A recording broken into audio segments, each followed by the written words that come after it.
Hello guys, कैसे हैं आप सभी। आई होप आप लोग ठीक होंगे। और अभी हम देखिए इधर आए थे घूमने के लिए।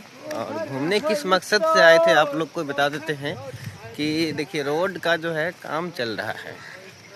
रोड का चौड़ीकरण हो रहा है और इस रोड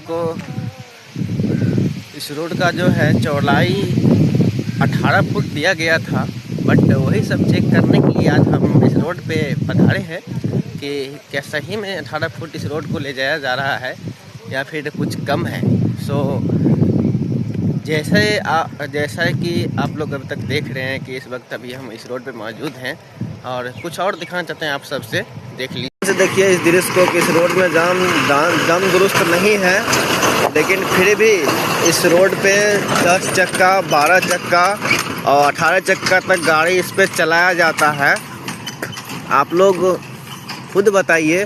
और देखिए गाड़ी वाले की क्या गलती है, गाड़ी वाला रोड टैक्स भर रहा है, सारा कुछ भर रहा है तो चलाएगा ही।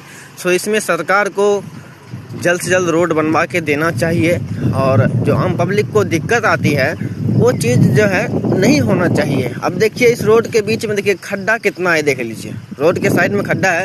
यदि रात में कोई साइकिल वाले या बाइक वाले आते हैं तो इसमें गिरने की चांस अधिकतम रहती है। आप लोग खुद सोच कर अंदाज़ा लगा सकते हैं। और इस ब्लॉग को यहीं ख़त्म करते हैं।